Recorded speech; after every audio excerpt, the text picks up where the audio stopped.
All right, guys, I thought it was a good start to the week. We got a lot done today. Messed a bunch of things up, but the one thing this group will do is compete. And I thought they did an excellent job of that today. So, any questions?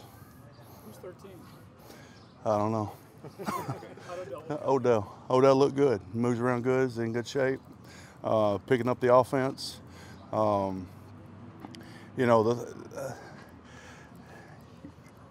It's voluntary, guys. All right? It's voluntary. You guys take comments that I make last week and turn it into something other than what the comment actually meant. I was looking forward to seeing Odell. I truly was. I'm not going to bullshit you. I really was. He missed a lot. He understands that. But he didn't really miss as much as you really think because he's been studying every night just like these other guys. He just hadn't been here. All right? He felt it more compatible for his body to get in good shape and be at the best that he could be when he got here. All right? Would I have liked him here? Yes. No doubt about it. I want everybody here. But he doesn't have to be here. It's voluntary. Tony didn't show up to the unveiling of the when they announced the Super Bowl. It was voluntary, right, Tony? Was it voluntary? So he didn't show. So what? I don't know what the definition of voluntary is if it's not voluntary.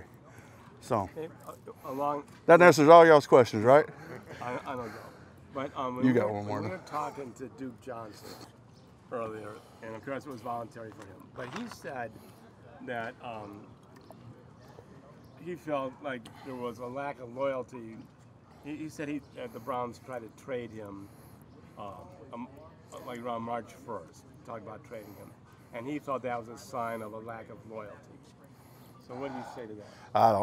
I don't have any comment to that. I don't know anything about that. I would assume that the head coach would be informed of that.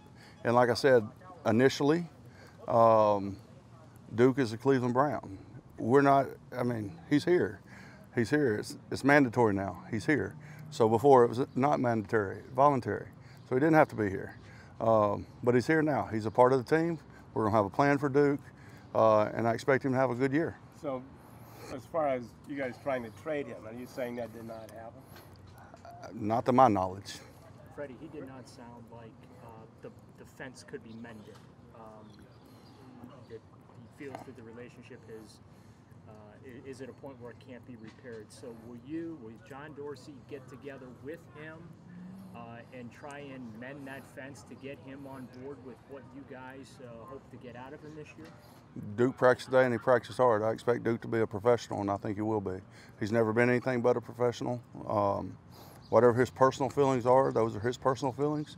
I'm not going to dictate someone's feelings, just like I've told you about other players in the past. Whatever their feelings are, they're free to voice whatever they want to say.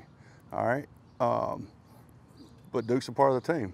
All the other stuff's just hyperbole, just, I don't know, inventing, I don't know, imagining, or thinking, or reacting, or something like that.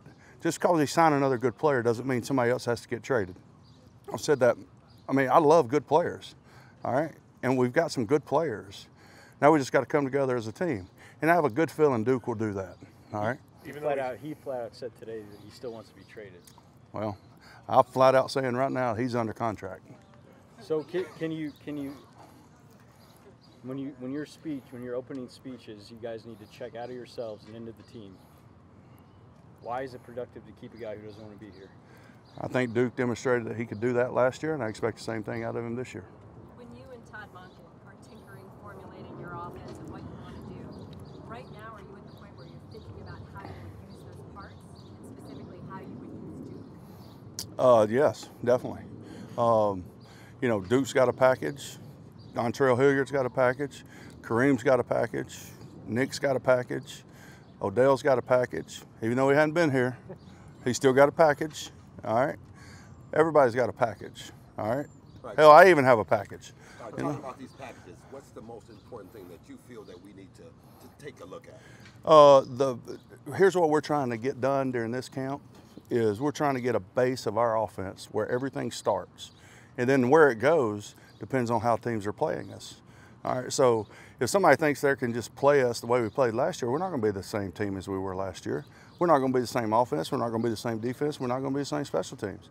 It's going to be all based on what we can do best. And what we can do best this year may be different than what we could do best last year. Based on last year's performance, what do you think you need to tinker with? We need to get better in all areas. We really do. We need to get a better base of what we want to do from a protection standpoint, which we were pretty good in the second half of last year. But still, there were some opportunities we could have been better than we were. So I don't know where this is going to end up. I just know our football team is going to keep our head down. We're going to keep working to get better every day in all areas. All right? Because the first thing people like to do is they like to work on the things that they're good at, because they can walk off the field, or they can walk out of a classroom, or they can walk out of a job feeling good about themselves. Nobody wants to work on the things that they're bad at, because then they expose themselves. All right? Well, we're into exposing ourselves out here on the practice field to get better at everything. Okay, Freddie, I saw you early in the practice with your arm around Duke, talking to him for a little bit. Was that about what he had said, or what was your message to him there? No, I just like giving hugs. I mean, it looked more than that. It looked like you had a relatively long conversation with him. Anything, whether or not he had been here for a while, or? No, I mean, you know, I coached Duke last year, so I know Duke. Duke knows me. No, I mean, it wasn't about anything other than how you been. I hadn't seen him in 5 months or 6 months. Along the lines of Mayfield being a team leader or emerging as a team leader and needing to, how seriously do the players take a young fellow, 24-year-old guy like that, as a team leader or the team leader? Well, I think they better take him as a leader. But Baker's not the only leader we have on the team. We have other people that lead too. You know, if we throw the ball to Odell, he better be a leader when he's catching the ball, because he's leading something when he's got the ball in his hand. Nick Chubb's leading something. Joel Bitonio's leading something. J.C. Tretter's leading something. And now you want me to start, nobody wants to talk about our defense, but we want to talk about Myles Garrett. We want to talk about Larry Ogunjobi. We want to talk about Olivier Vernon. What about Sheldon Richardson? All right. What about our two backers and the two were drafted? What about our two corners and our safety? Let's talk about our defense a little bit, because they're pretty damn good too. Or they're going to be. It has to do with defense. I bring it up because it was Denzel Ward who, right, where you're saying last week, said, you know, Baker's our leader. Yeah. Well, everybody has to have a focal point, and I think this is probably what you're trying to get at. Everybody has to have a focal point, and I think the quarterback naturally is that guy. And when he can be that guy, that's advantageous to you. When he's not that guy, you're probably not a very good team. So we're fortunate that Baker can lead, and he's in a position to lead. Freddie, Hopefully that answers your question. I wasn't trying to be a smart ass or anything. Freddie,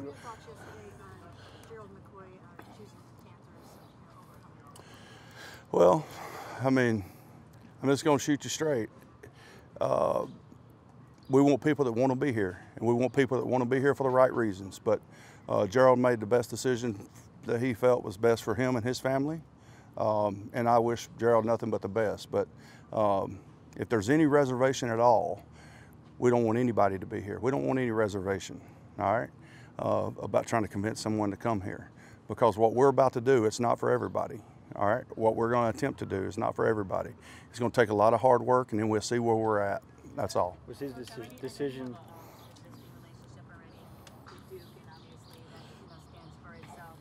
Given his comments today, do you feel like it takes any extra one-on-one time to just, you know, go back and circle with him after the comments he made today about, you know, not feeling wanted, or feeling there were, you know, sentiments of disloyalty or anything like that? Yeah, I don't think so. I think, you know, I put my arm around him, you know, like, no, I don't think so. I mean, Duke's under contract. He's on our football team. He's a professional. He knows how to handle things for whatever emotional side of the game it is. He knows how to check that at the door and do his job, and do his job well. And that's what we expect out of Duke. And that's what Duke could give us, all right? If a big part of this week is the young guys learning from the older guys, what do you want Greek to take away from Denzel? Just when they go into the classroom and study and just watch his technique. Out there, it's all about eyes and feet rather than hands. And, you know, just watch his technique. Greedy just needs to play. He just needs to continue to play against good people and just continue to get better. And Greedy falls in the category with a bunch of these young guys and even our vets that we just want to get better a little bit every day, just a little in some area every day. And then at the end of training camp, we'll look up and see where we are.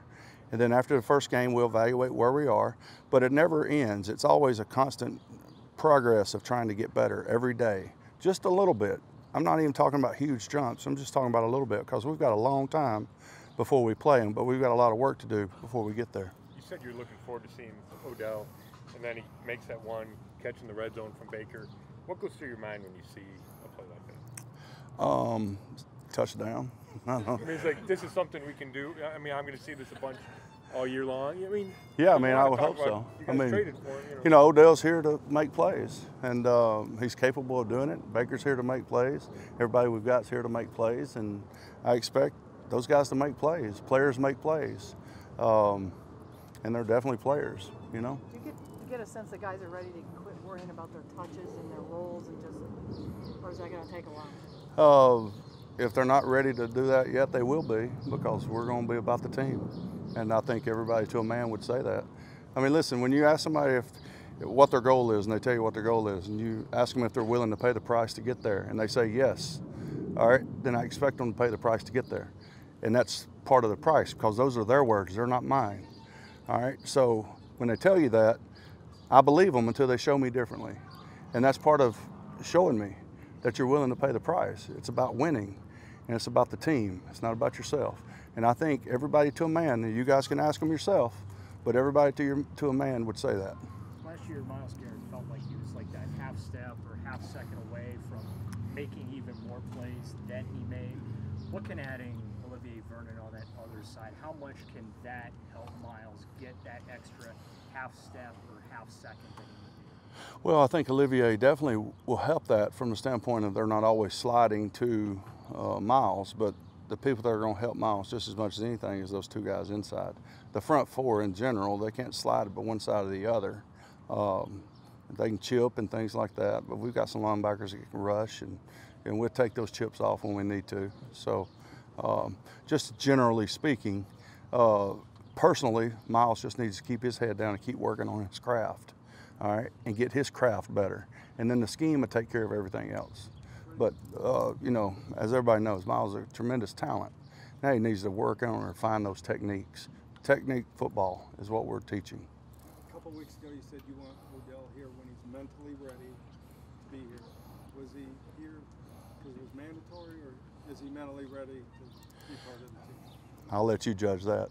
What do you think he looked like? He looked good, but I mean inside the building and all. Yeah, I mean, Odell, maybe you guys spend a little time of getting to know him, all right?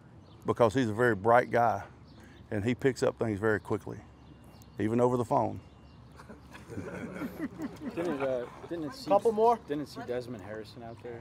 What's going on with him? Missed a flight or something. I'm not sure, really. I don't know. Hadn't got to the bottom of it yet. Missed a flight. I know he missed a flight. I don't know what time he got here, so it's hard to tell, like, so he is how here. he got here. He got here a little late, Oh, but okay. I didn't see him at practice. missed a flight, yeah. Freddie, there's some talk among the NFL that they may consider dropping some preseason games and potentially adding some regular season games. From a coaching perspective, would you like that idea, or would you not be in favor of that? I'd reserve that right to think about it a little bit. I like the setup right now just because that's the only thing I've known. But probably for that reason alone right now. I really like those regular season games, though, if that answers your question. You know, if you win them. Yes, we will play our guys in the preseason. Freddie, you mentioned Dontrell. Yes. Did you watch Hard Knocks? Cut that, please. You mentioned Dontrell. I know, Peter. I shouldn't have said that. I couldn't help it. Dontrell's got that opportunity with Duke not being here, and you brought him up. I mean, what do you like about it? Dontrell? Dontrell. Okay. I was thinking about something I shouldn't have said. But, yeah, Dontrell showed what he could do last year a little bit. But we had Duke, and Duke had been doing it for a long time. Duke has been doing it for a long time, and Duke still does it very well. So that's the whole reason we played three running backs. We felt like we had three running backs that could play football and could make plays. And Dontrell will have a role in this offense. Anyway, you cut it, whether it's out wide. He played wide receiver. You guys weren't at practice earlier this last week. But he played out wide some, played with some receiver, plays in the slot. So Dontrell will have a role.